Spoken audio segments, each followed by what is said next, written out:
তারা উচ্চ পর্যায়ে ভালো ভালো কথা বললো। আমরা গতকালকে দেখেছি তাদের একজন নেতা আমাদের মা বোনদের বিবস্ত্র করার, শ্লীলতাহানি করার কথা বলছে। তাদের মাঠ পর্যায়ে তাদের কোনো নিয়ন্ত্রণ নাই।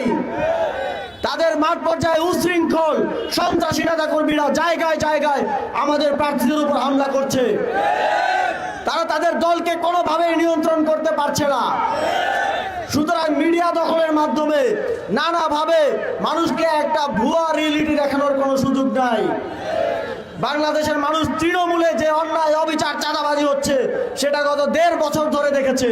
এটা 15 দিনে আপনাদের ফ্যান্টাসি রিয়েলিটি শো দেখানোর মাধ্যমে আপনারা পরিবর্তন করতে পারবেন না। বাংলাদেশের মানুষ 15-17 মাস যা দেখেছে তার মধ্য দিয়ে তাদের ভোটের সিদ্ধান্ত গ্রহণ করবে। আপনারা সবাই 12ই ফেব্রুয়ারি শাপলাকলিতে ভোট দেওয়ার মাধ্যমে সারা দেশে 11 দলীয় জোটের মার্কায় ভোট